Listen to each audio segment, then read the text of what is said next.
Hello, everybody. This is Anthony Ripo with the Retro Gamers Podcast, and we are live on the Victims and Villains Podcast.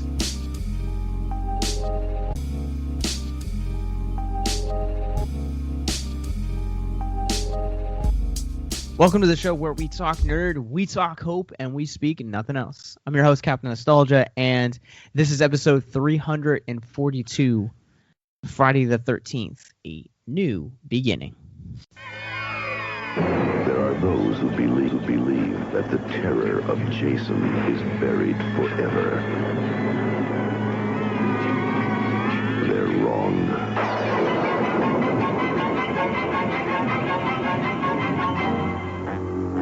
Friday the 13th, Part 5, A New Beginning. Rated R. Starts tomorrow at the Admiral, Annex, Fontana, and Plaza in Tulsa, and theaters in surrounding areas. It is Friday the 13th once again, which means it is time for another installment into our Friday the 13th series where we have been doing for the last few years. And this is part 5 for us, and I think this is going to be an interesting conversation. I think so, because this was the one, I don't know if you remember, like as we've been going through these and as I've been questioning my own sanity and making this deal to go through all the Friday the 13th with you on Friday the 13th, that I was dreading getting to Friday the 13th Part 5. Wait, does that mean that you are dreading this one more than our upcoming Jason X episode? Actually, yes. Wow. This was the one. This was the one where I'm like, oh, I was like, yeah, this one hurts. So it's interesting because to pull from another franchise, Halloween 5 is probably one of the lower points in that franchise for me. And anytime that I choose to go through that series, because Halloween's one of my favorite movies, if not my favorite movie. And so I go through that series quite often, and I dread that one every time because it's so slow and so boring. And honestly, I have been going back through to kind of understand where both of us lie in terms of this franchise. I was like, all right, part 2 of this series so far has been my lowest point. And right. Anytime I talk to you, I was kind of expecting this one to be on par with part 2. But this one, in all of its campiness, I feel like kind of gave me a resurgence of love for this franchise that other parts that don't have. And I wanted to preface this by saying this is not a good movie. This is a movie that is on par with, I would say, The Room and Showgirls in terms of acting, story, and just a lot of other elements that make up movies. Yeah, and see, I had a feeling you were going to enjoy this one. I personally did not have an issue with Part 2. I enjoyed Part 2. 1 through 4, I've got an affection towards. Even the third one that kind of throws me off with its 3D campiness, like that used to always bug me, even when watching it back. But I also remember, like, you weren't as big a fan as Part 4 as I was. Like, Part 4 to me is probably the highest they've gone with this franchise outside of the first one. And I know when we talked Part 4, you weren't as enamored with it as I was.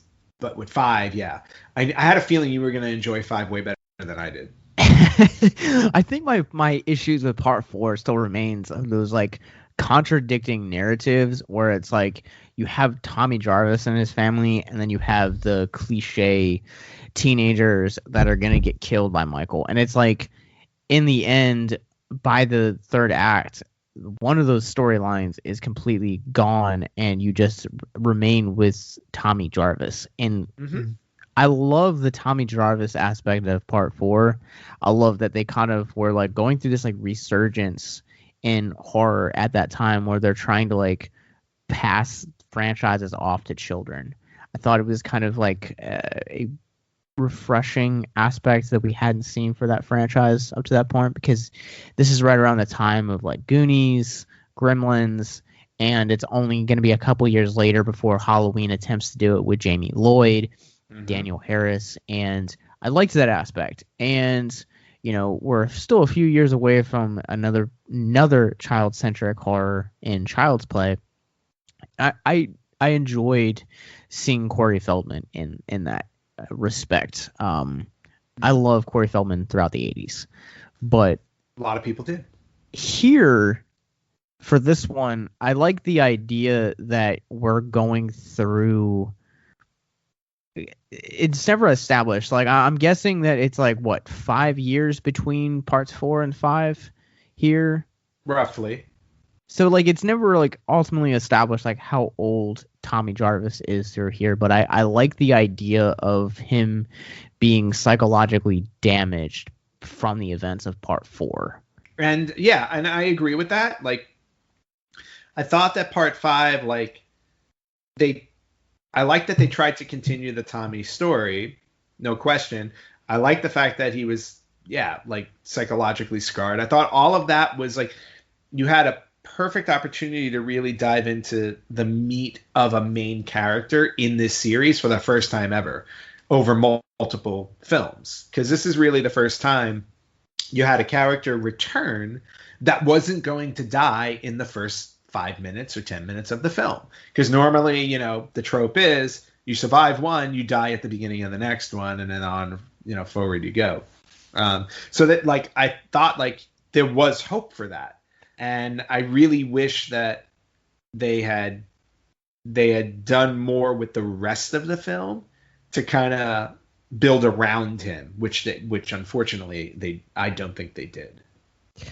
No, because once he kind of gets to the camp facility, we kind of get into the cliche tropes of this.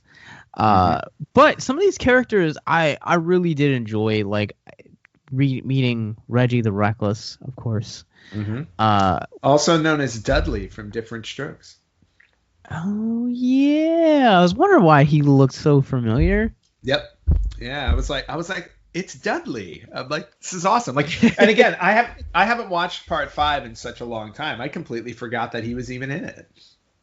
I love his introduction into this, where Tommy goes to open up the closet and the plastic spider, and Tommy is just like a mute. Like, Jason has had such an impact on him that he doesn't really talk much, and when he does, it's very aggressive. But Reggie's like trying to like understand like what scared him so much. Are you scared of spiders? Are you scared of spiders on a string? Are you scared of plastic spiders? Plastic spiders on a string? But then just like his like quips throughout the entire movie, were just so on point. And getting to meet his brother, I have to say that has got to be one of the worst ways to die. And that scene solidifies, like, once that scene took place, I was like, first off, they did this character super dirty, quite literally. And 2, man, this is like, it reminded me of the doggy chow scene from Showgirls. Yeah, and I agree with that. And I just thought, and then just another connection that the actor who played the older brother, did he look familiar to you at all? No. He played Spider in Return of the Living Dead in 1985. Oh. So, like, when I saw him in the curly hair, and I'm like, again, this is me watching this film the first time probably in 30 years, or 25 years. And I watched it, and I'm like, oh, crap. I go, that's Spider from Return of the Living Dead. And he was one of my favorite characters in that film. Yeah, no, they definitely did him dirty is an understatement for how they did that. But again, and that was probably like one of the biggest issues I've always had with this film, aside from the obvious one that we'll talk about, is how this movie was basically, in my mind, kind of segmented into short clips of meeting characters and killing them at the same time. That's a lot of what happened in this movie. It's like you spend like a 5-minute scene where it's like you met a couple of people and then they die. You meet a couple more people and then they die. You go back to a couple, and then some had a little extra time, but you go back to them and they die. And that was part of the problem I had with this. I love a body count in a film, but to me, this one, like a lot of what happened wasn't even warranted. Yeah, so I came across this meme that I sent to you, and it basically said something to the extent of when you realize that all of the deaths in Friday the 13th Part 5 were caused by chocolate. I'm Yeah. wondering if you can kind of explain that a little bit to me, because I don't know if I missed something when my viewing of this is like, was the chocolate the last straw for that kid, for Joey? Yeah, well, no, because Joey offered Vic in the beginning a chocolate bar. He put it on the log, and then he obviously offered to help him, gave him the chocolate, and then Vic kind of chopped the chocolate in half. And then Joey said something that pissed Vic off, which prompted Vic to murder him with the axe. So that's why they say that, where it's like the chocolate bar was like the last straw for Vic for some odd reason that prompted him to attack Joey. Which again, absolutely absurd. But again, it's one of those things too where they never really took the full opportunity to dive into what this rehab facility was supposed to be and how messed up all the people there were. You never really, because again, like they never took the time to really get into their stories. All we knew about Vic was he was chopping wood, he got angry, and he killed Joey. Like we didn't get any character development out of him. That was it for him, and then off to jail he went. But then everybody else, they're just kind of there, you know. So because of that, we never really learned exactly what the purpose of this rehab facility was. And to be honest with you, it made zero sense. So that's one of the biggest issues that I've had with Friday the 13th thus far as a franchise, is that Camp Crystal Lake seems synonymous with this franchise, but we rarely, at least up to this point in the franchise, we've only ever really been there 1.5 times, to where you have it take place in the very first movie is Camp Crystal Lake. The second one is the adjoining Crystal Lake. Third one, they never actually state where they're actually at. Like they're just in kind of like a cabin in the middle of nowhere. And then the fourth one is kind of the same dealio, like cabins in the middle of nowhere. And then fifth one, to me, to a degree, like it kind of makes a little bit of sense, from at least for Tommy Jarvis's character, to place him in this rehab facility to where you're, trying to, I guess, like get back, but we never get any of these characters fleshed out. Like the only person I feel like, in my opinion, that comes close to seeing the psychological damage equal to Tommy would be Vic. And Vic's like, I hate this place. And it kind of almost seems like maybe he was ordered by a court to go here to kind of deal with, possibly anger management or some of the violent tendencies that eventually lead him back into jail, if he was in jail in the first place. But then you have Vive, who feels kind of like she's just typical teenage rebellion. And Pete, perhaps he's here to learn basically like how to lose his stutter. But I feel like at that point, like I'm still like reaching for like why these kids are here at this facility to begin with.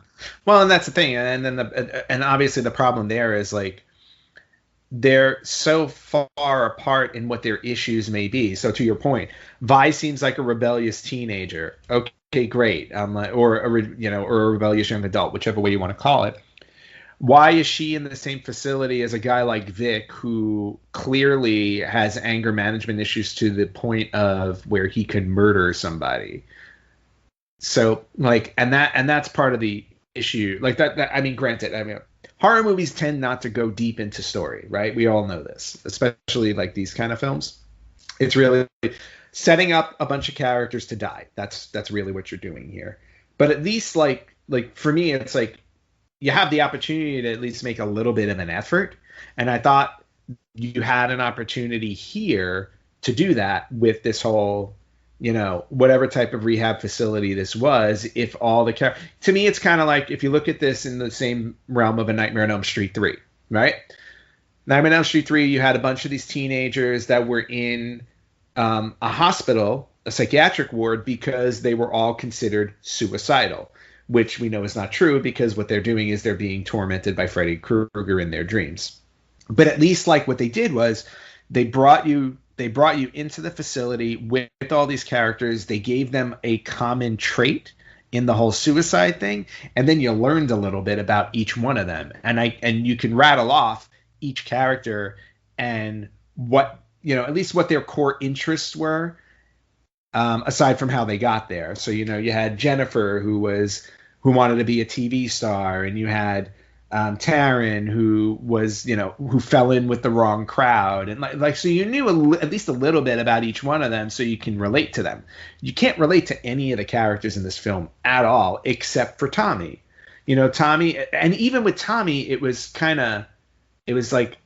like cursory at best, because Tommy's not that prevalent in the film. He's in the movie, and he would be considered the lead, but he's not in a large chunk of the film, because a large chunk of the film spends its time jumping from all these useless characters just to kill them. There are big gaps between Tommy's scenes in the movie because we just spend so much time with these other characters to kill them off. So, and I think that was a big problem here.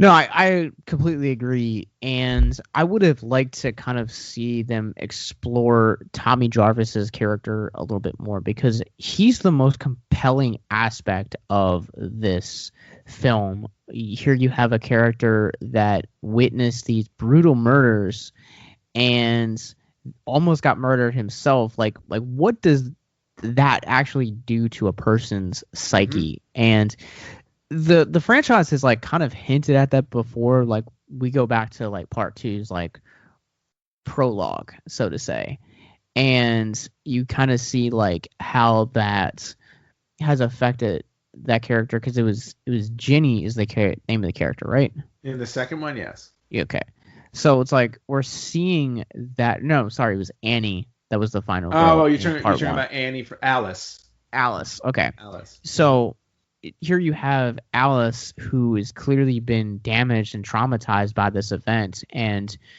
we get to see how she is. And so when you have an hour-and-a-half film that is going to explore that very concept, it's breaking the traditional final girl rules, that's a fascinating plot to explore, and they just kind of really waste it, because like you had said, like Tommy spends so much of his time in the background. Like by the time that we get to the final confrontation between Jason, Pam, and Reggie, the entire time I found myself questioning, where's Tommy? I guess the movie is supposed to be about him, and he just casually exits the screen for a large portion of the final act.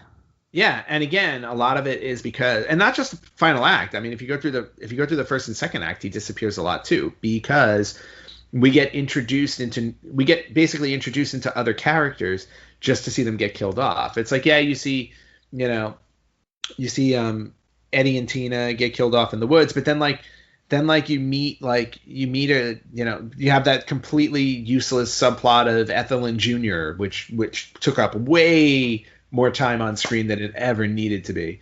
That there was no reason for them to even exist in the film. There really wasn't. That's why. So like their subplot of this entire film, I completely agree with you, but and I texted you this, and I'm just gonna kind of like bring it to the listeners now. The scene where like Junior and Tommy have kind of had that tiff. Mm-hmm. And he's coming back to to Ethel's place, and she's making dinner, and he's just riding around doing donuts in this go-kart type thing. He hurt me, Ma. He hurt me, Ma. Like that scene to me was like having just recently watched The Babadook. There's a scene where she turns around and mom is just like frazzled and just on her last straw. She's like, why can't you just be normal? And the kid just screams. I was like, if this kid ever like grew up, he would be like Junior. I feel like just staying close to that mama's boy charm and stuff like that. And Junior as a character, like, I feel like, again, is what really made me bring comparisons to like The Room for this character, because like he never really has an identity. He just feels like an extension of Ethel, to where that's her name, right? Ethel. Yeah. So like he just kind of feels like an extension, because all of his dialogue, except for that donut scene, is basically just repeating everything she says. Yep. Yeah, exactly. And I get the characters they were building there, but again, that was time to me. Like, when you look at this film, it's like that was time wasted in this film that could have been spent really diving into Tommy's PTSD. And that's what I'm saying. Like, you had an opportunity here for character development for the first time in like a horror franchise. But again, it's like one of those things. It's like, I don't look for depth in horror films. Normally I don't. But when you dangle that carrot in front of me and then you don't deliver it, then I'm going to call it out. And in this sense, that's exactly what happened. It's like you dangled something really interesting with Tommy's story in this. And yeah, you did touch on it here and there, but you know, it just got pushed aside with distractions to make sure that you had the proper body count in the film. Because again, you continue a horror franchise back, especially in the 80s, the whole idea is like, how do you up the body count? And that's exactly what it was here. Like, I would have been happier with half the number of deaths in this film if you would have given me a really interesting story. Yeah, agreed. So I'm going to take a commercial break real quick, and we come back. We're going to dig into some more theories around this film and its history and its legacy. We'll be right back. If you or someone you know is listening to this podcast right now and you're struggling with suicide, addiction, self-harm, or depression, we encourage you guys to please reach out. This is the heartbeat of why we do what we do. Suicide is currently the 10th leading cause of death in the United States, and as of this recording, there are 132 suicides that take place each and every day on American soil. And when you scale back internationally, there are 800,000 successful suicides. That is one death roughly every 40 seconds.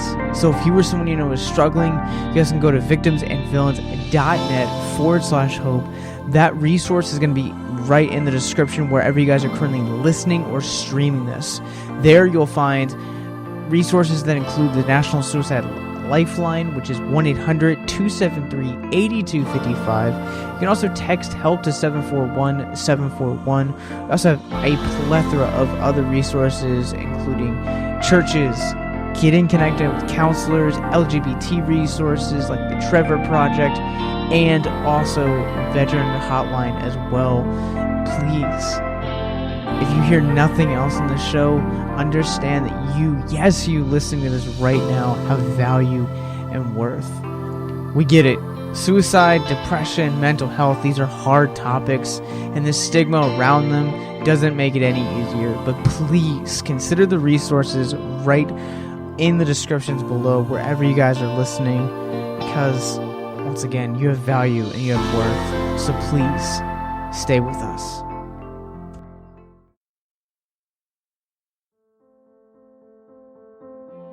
How would you guys like to help us get mental health resources into schools, conventions, and other events? Well, now you can. Simply go to patreon.com/victimsandvillains for as little as $1 a month. You guys can help us get mental health resources into current and upcoming generations, educate and break down stigma surrounding mental health, suicide, and depression.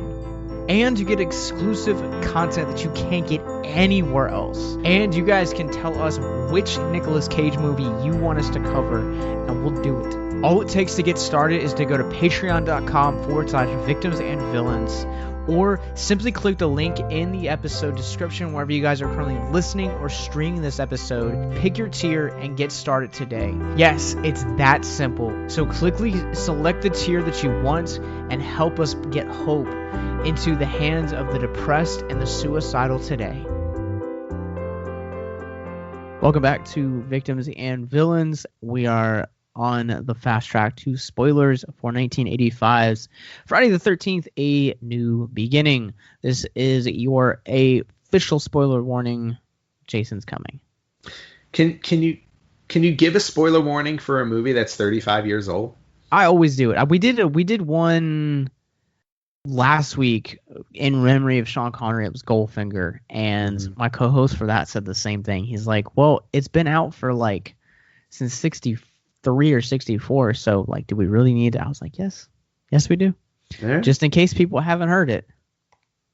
Well, I mean, look, if you're listening to this podcast and we're talking about a movie, I think it's kind of a given you're getting spoilers.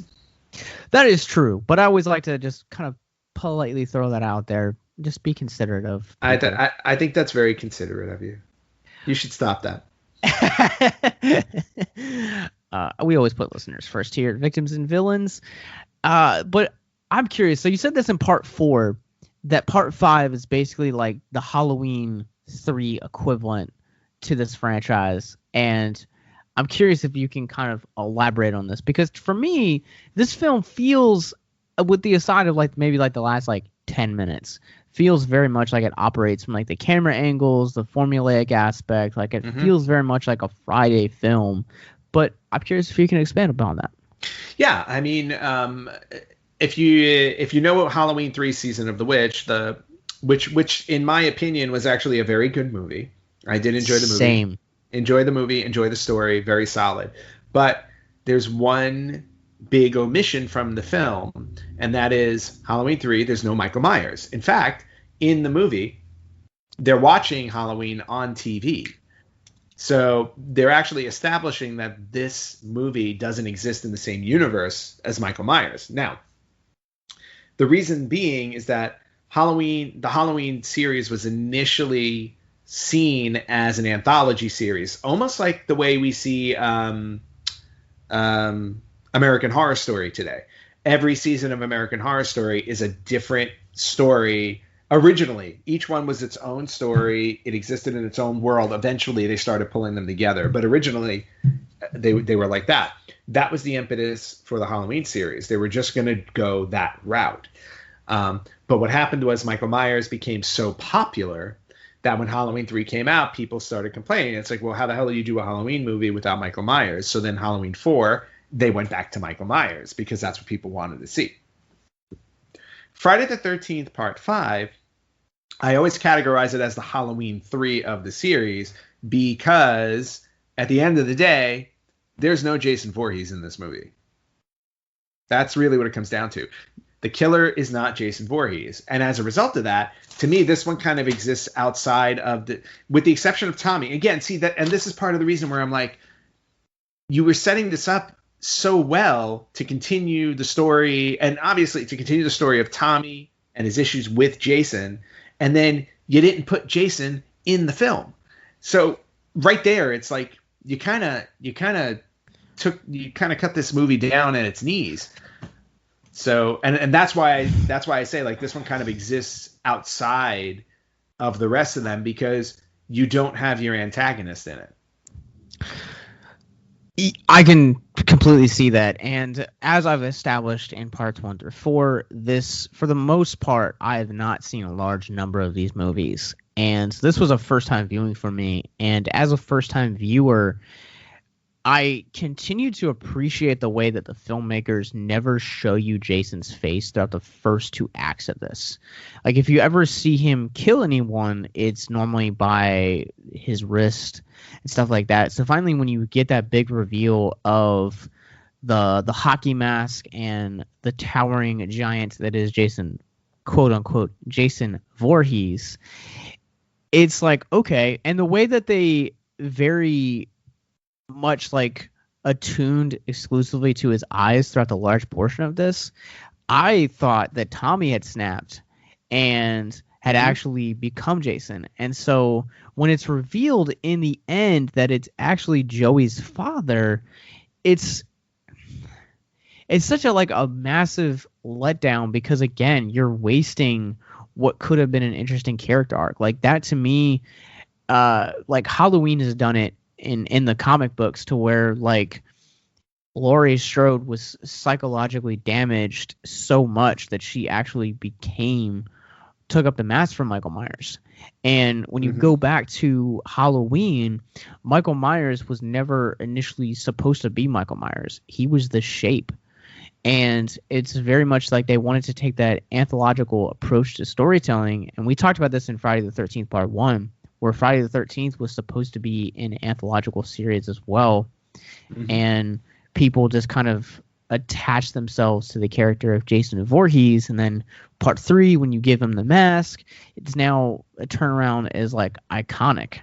And I almost feel cheated out of what could have been a extremely interesting movie by placing the damage of Tommy Jarvis from the events of Part 4 not in the mask.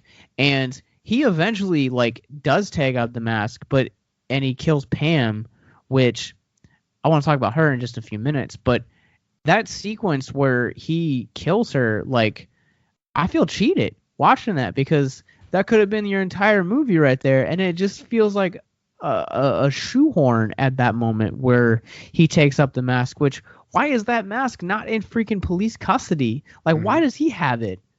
Well, again, you're touching on all the reasons why this movie just makes zero sense whatsoever. No, it really is. I mean, you had, again, the whole Tommy story arc that could have been really like this had, and this is the other thing, and it's kind of infuriating. This film probably had the potential to be the best Friday the 13th series had they have taken the right steps in it. And it's merely because you would have really built the character of Tommy as the protagonist. You would have gotten a really compelling story of him dealing with this PTSD and trying to overcome it, and then eventually succumbing to it, which is what that last scene is supposed to be. And to me, that's kind of, it's interesting when you see a character, take that route. Instead, none of that really happens, or when it does, it doesn't make any sense, because Jason isn't Jason. And that's the problem with it. You had a guy, spoiler alert, like you say, the person playing Jason in this movie is not Jason Voorhees back from the grave. It's the ambulance driver that you see in the first scene, because it turns out that Joey is his son.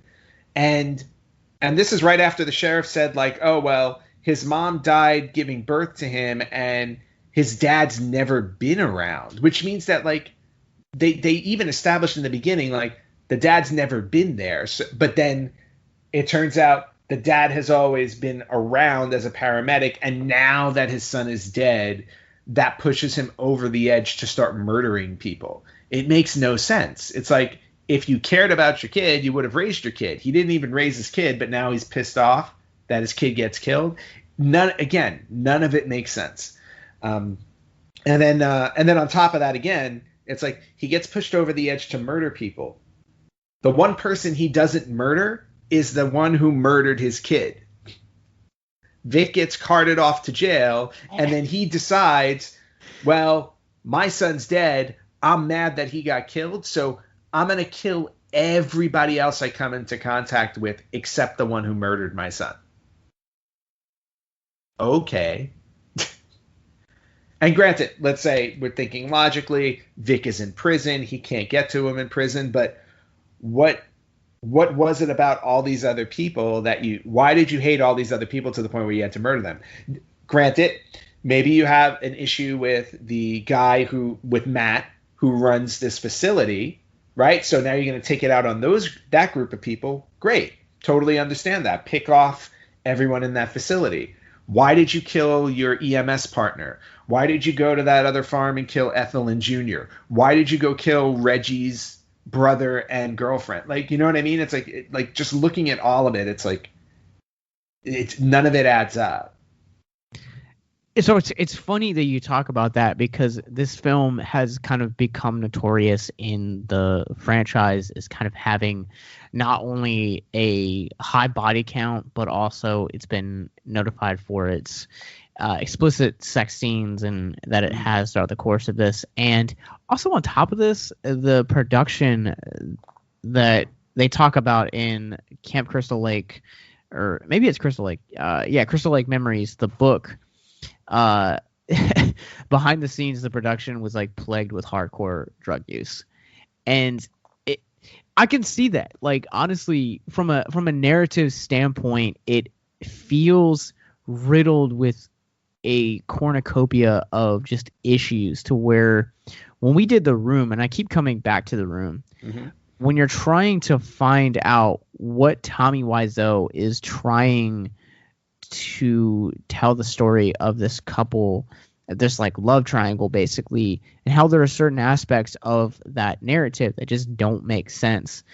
That's a large portion of why I attribute this movie to something like The Room or Showgirls or like other cult classics, because like there is a large portion of the killer's motives and just stuff like that don't even really makes sense. And I think one of the things that like baffled me too was the fact that even though it's Joey's dad, they still freaking make Jason, quote unquote, a superhuman, because he literally gets a bulldozer. Not a bulldozer. It's like a construction.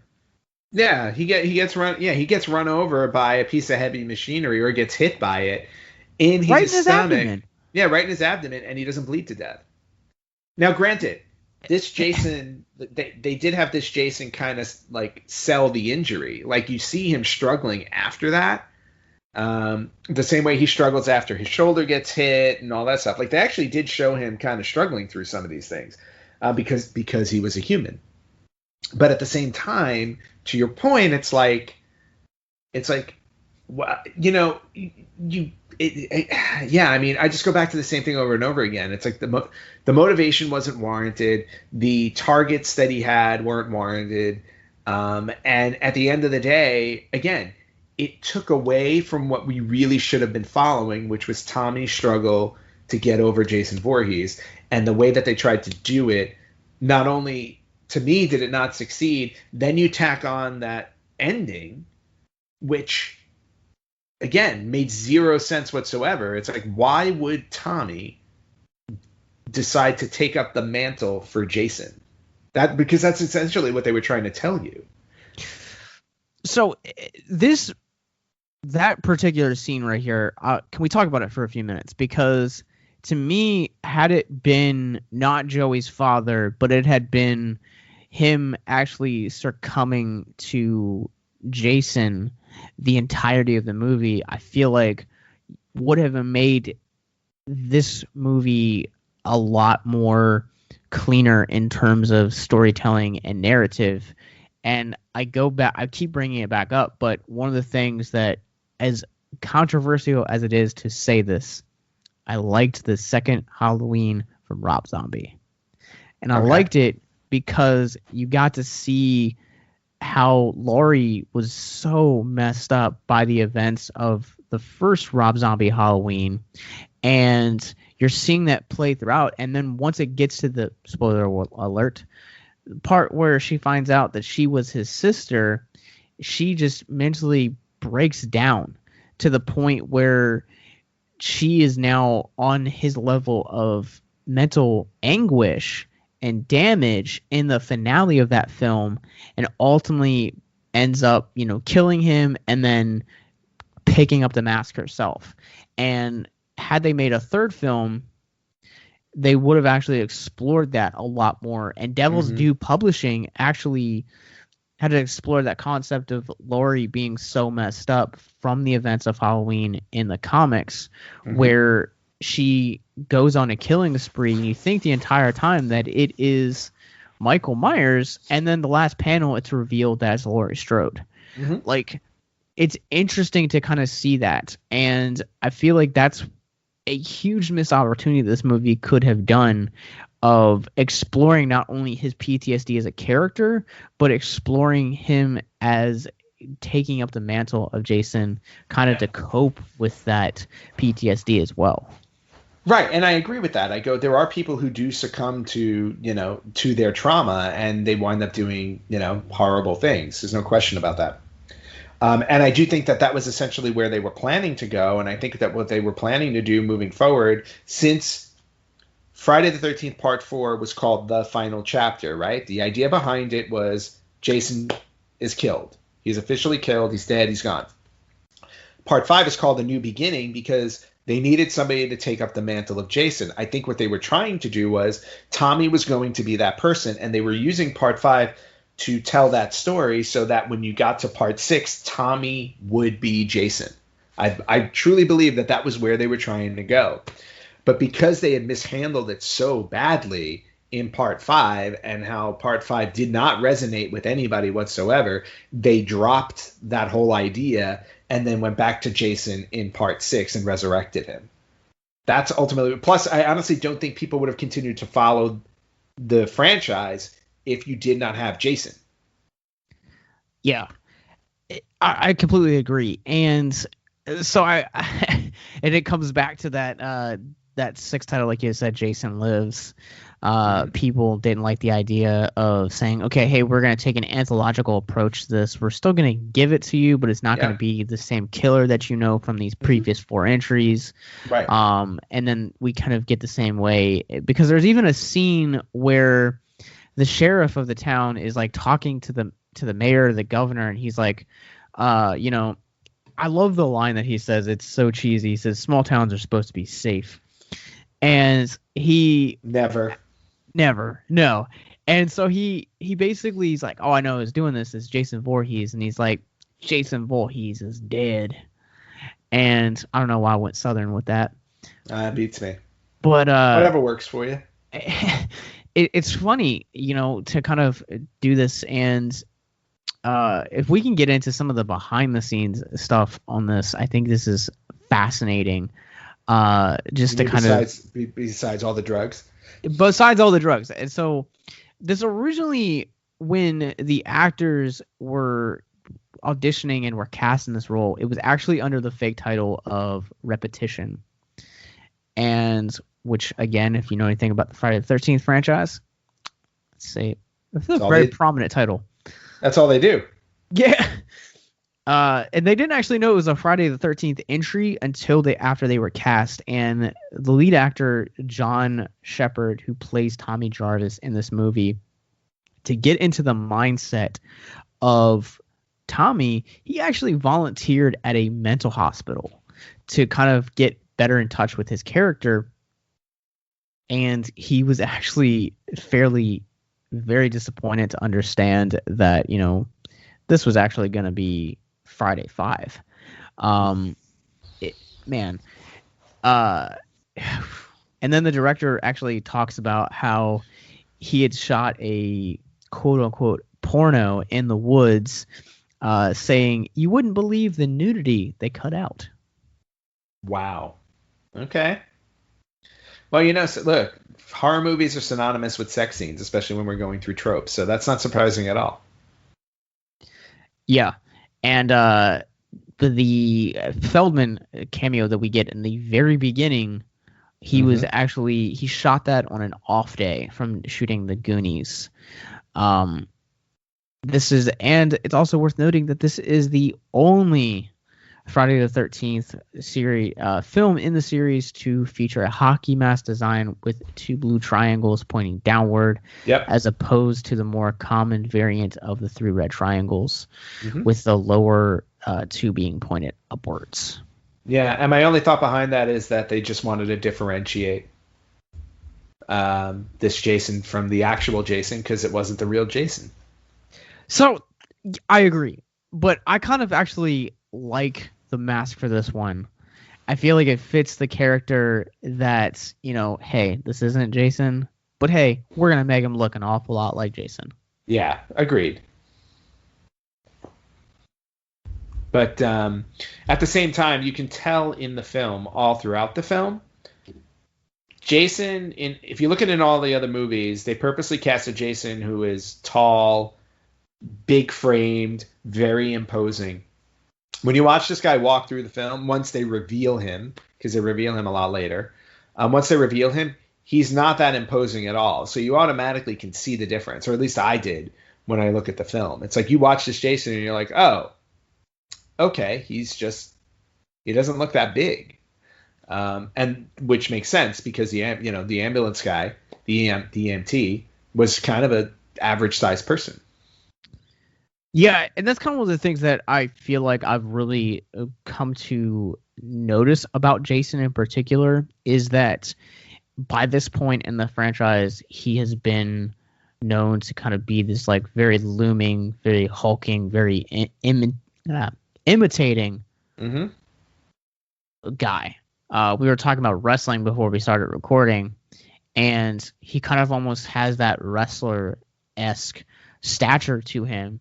Yep. And that's one of the things that I feel like this franchise, this particular film does really bad. We talked about doing Reggie's brother dirty. This one does Jason dirty because, like you had said to your previous point, this one's not really Jason for one. For two, you can't even get the walk right or the stature right.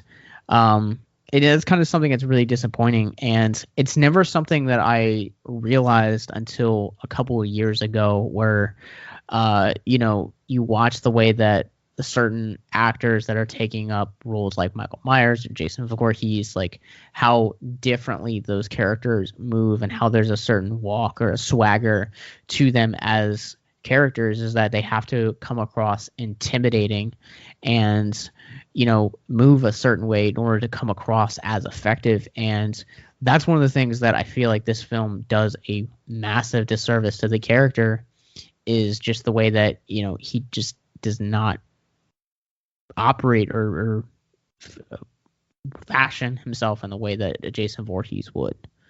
Yeah, and to be honest with you, nor should he, because he wasn't a real Jason. You know what I mean? He was just a regular person who went nuts and decided to put on a hockey mask and kill people. So he shouldn't be acting like Jason at all.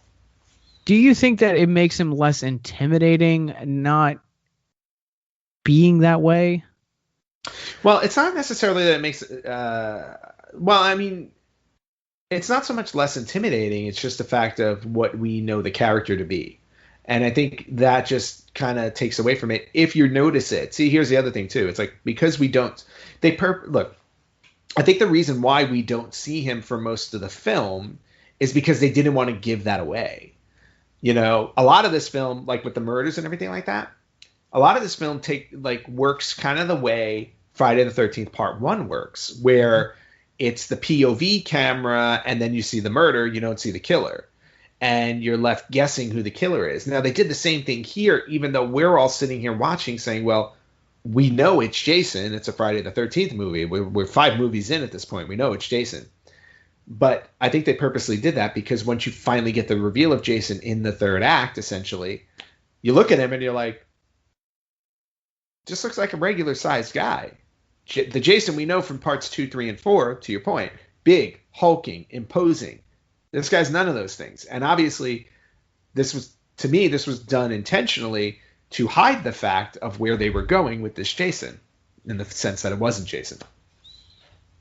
Let me ask you this about the Jason character design in this, with the fact that we get that POV shot of all the murders throughout the first 2 acts, and then when he's finally revealed, he still has the bald cap. Do you think that they were specifically trying to kind of still continue that audience deviation, or how do you feel about Joey's dad actually wearing the bald cap for this?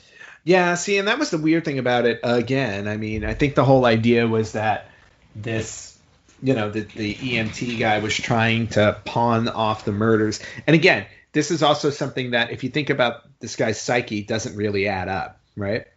The son that he didn't raise gets murdered, and he loses his mind and decides to go on a murdering spree, yet has the intelligence enough to put a bald cap of some kind on so he can make people believe that he's actually Jason Voorhees killing everybody. Sure. Now, part of me had originally thought that he stole one of Tommy's masks and put that on. To me, that would have made more sense, at least, because we saw the masks in his room. And had we had the hockey mask gotten, again, this is me rewriting the movie. If the hockey mask got knocked off and all of a sudden you saw one of Tommy's masks and we haven't seen Tommy yet in the third act, all of a sudden there's your ruse. Oh my God, it's Tommy, because we saw his mask, but that's not what they did. Yeah, I really kind of hated that too. And again, I think it goes back to the common complaint we had that you could have done more with Tommy in the course of this film. Yep. And kind of before we get into talking a little bit more about Tommy, one of the things that, keeping on Jason, what was your favorite gag of this movie? When you say gag, are we talking death, or are we talking like ha-ha gag? Because death. Yeah. There's a lot of ha-has in this movie. Well, there's a lot of ha-has, but they're bad. I mean, like, literally, like, this movie does not make me laugh at all. It just, I chuckle at the absurdity of a lot of it. I mean, death-wise, the more I think about it, it's really the bathroom one is probably the most elaborate one. So, I would go with Reggie's brother. That one at least felt like a cool kill. The rest of them, to me, nothing special. So, talking about scenes that don't feel like they need to be in here, there's a scene where you have two characters. One of them's named Vinny, and the other one, we never learned his name, but they're doing a car repair. And one of them Vinny gets a flare shoved down his throat. Mm-hmm. And for some reason, I really enjoyed that one. I thought that one was pretty sweet. But in terms of most elaborate, I will agree with you. I think the bathroom one is kind of... Yeah, see, and those two guys, those two greasers or whatever they were, like, again, it was just so random. It's like, they're just there to be murdered. There's no reason for them to even exist in the film. So, it's like... The logic in this one, if there is any logic to any of these movies, like the logic here is so far out of whack. Again, there's no logic here in A New Beginning. But especially if you think about when we get to part 6. Have you seen part 6 ever? No, I'm actually hopefully going to be watching it before. All right, then I'm not. Episode.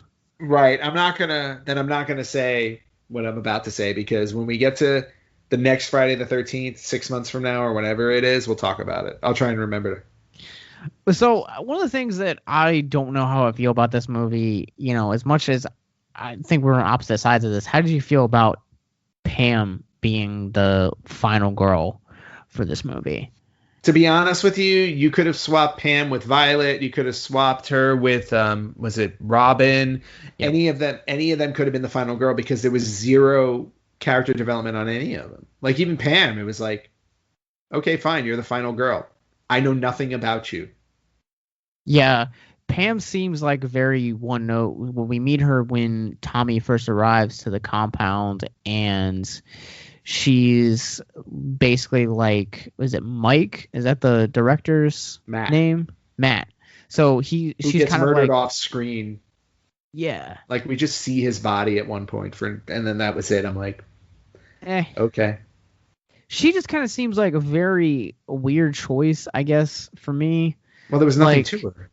Well, that and she's also the adult, where we've seen a lot of it up to this point through the first 4 entries. It's always been the teenagers that have been killed. So I thought that it was interesting that they went with the adult, the one who has actually had her stuff together in this film, as the final girl, as compared to some of the other girls that we kind of meet. Well, and I can understand why, but to your point, where it's like, if anybody seemingly had it together, it was her. So it would make sense that she would be the survivor of the rest, because the rest of them, the rest of them, we knew absolutely nothing. And even with her, we barely knew a thing. To me, if you were going to have like a real survivor out of all of them, to me, the most sensible one probably would have been Matt. But you don't go that route because he's a guy. Guys can't be final girls for the most part. Yeah, and to your point with what you were talking about with Friday the 13th Part 3, in that particular episode, you had mentioned that Part 3 was the final time that we had seen the quote-unquote final girl. So we get final people in this with Tommy Jarvis and Reggie and Pam. But I think just the reason that I think it's strange that she is the final girl is because when you look at parts 1 through 4, final girls have always kind of been maybe not they've all been teenagers, and they've all basically been thrusted into the flight or fight scenarios to where they basically are like scavenging for tools to kind of kill this guy that's haunting them and Pamela Voorhees in part 1. And I don't know, like, to me, like, she is the most intelligent woman that we have in the course of this movie. And I don't know, I guess to me it's refreshing, but it also kind of feels like a cop-out at the same time. Yeah, and I agree with that. And when you think about all the other films, I mean, they're teenagers, but they're not, like, it's interesting because when you look back at all of them, yeah, they're teenagers, but they're barely teenagers. You know what I mean? Like, I would consider all of them, if you're saying teenager, like 18, 19, because they're legal adults to the point where they can be camp counselors and take care of kids and stuff like that. So I never looked at any of these films as like, oh, they're a bunch of 15-year-olds, you know? But to your point, Pam is, at least in this sense of this film, a seasoned adult. You know, she's somebody who, if you were going to put an age on her, you would say what? Okay, she's at least in her mid to late 20s, maybe. So yeah, kudos to them for kind of going that direction. But you'll see as the films go on from here, that's where they tend to go from here on out, if I'm remembering correctly. Interesting. Yeah, because we're going to get to the point now where it doesn't matter if you're a teenager. Well, at least I think that's the case. I'm trying to think back. Well, no, they're still teenagers in the other one. So, but still, it does change course. After this one, when they bring Jason back in part 6, everything starts to change a bit. Still same format, of course, but. All right. I'm game for that. So one of the things that I want to talk about as we're kind of winding down is, you know, this episode's coming out a couple of days after Veterans Day. And thank you to every veteran that has fought for this thing that we call freedom. Absolutely. And, cannot thank them enough. One of the things that, you know, while this film is fairly shallow, but you do get the mental health aspects with Tommy being, you know, going through this PTSD. And I think there's a commonality when you think of PTSD, you automatically kind of go to soldiers, and there's 22 veterans that take their own lives every day. And while we thank you for service, we want to encourage you guys also to check out some of our veteran suicide prevention resources at the same time. And I think that there are all too many common stories that kind of end in the same vein with Tommy Jarvis, where they're either giving into violence in themselves or violence to others. And they're, you know, I think war and some of the violence that partakes to veterans of, you know, current wars and past wars, it does take a lot on your emotional psyche. And I think that, you know, we as a country, we kind of don't treat them the way that we probably need to, or the way that we ought to. And so I just want to take a couple minutes and just kind of to thank our veterans for their service, and just encourage anyone that is listening to this to just reach out and consider those resources as well. No, and you said it perfectly right there. I mean, we now have a national mental health hotline, or a national suicide hotline, right? That anybody can reach out to. So I think, I'm behind you on this 100%. Absolutely. So we just want to encourage you guys, and again, thank you so much. And really, PTSD comes in all different shapes and sizes and forms. And so in almost 350 episodes that we've covered suicide prevention, we've seen that PTSD can come in the forms of traumatic events as well. And we see that here play out with Tommy Jarvis. There's tons of sequences where he is seeing Jason behind him. And there's one scene in particular where he wakes up in just like a cold sweat, and he's just hearing the events of part 4 replaying in his head. And he gets up to actually go to the mirror, and he sees Jason in the background. Mm-hmm. And so he's taking his medication to kind of do that. There's no shame in medication, and nope. So no. And again, it's like one of those moments. It's like it's one of the really like poignant moments in the film, or at least poignant scene. There are very, very few in this movie, but like I feel like all the scenes that have any kind of weight are the scenes with Tommy.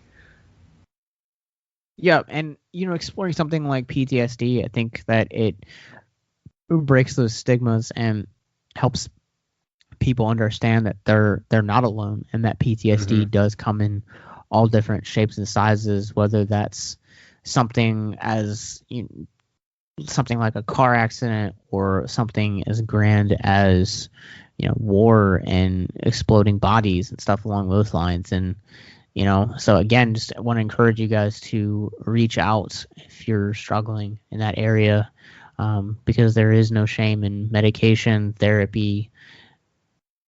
We just want you to stay with us one more day. Exactly. That is going to do it for us on this episode of Victims and Villains. Make sure that wherever you guys are currently listening to this, you guys let us know where Friday 5 stands for you. But now that this episode is done, we have another Friday the 13th in the books. One more time, where can people find the Retro Gamers Podcast? All right. Well, you guys can find the Retro Gamers Podcast on Facebook.com/Retro Gamers Podcast, on Instagram @Retro Gamers Podcast, and on Twitter @Retro Gamers Pod. You can email us at email@theretrogamers.com. You can watch our show. It drops every Tuesday on YouTube and Instagram TV, or you can listen to our show wherever you listen to podcasts. And you guys can find us everywhere at Victims and Villains on Facebook, Instagram, Twitter, Twitch, and Letterboxd. And you guys can go to victimsandvillains.net, where you guys can find all of those social media links, past episodes, movie reviews, and most importantly, suicide prevention resources. And until next time, remember to keep talking nerd, talking hope, speaking nothing else, and look out behind you. Joey's dad's there.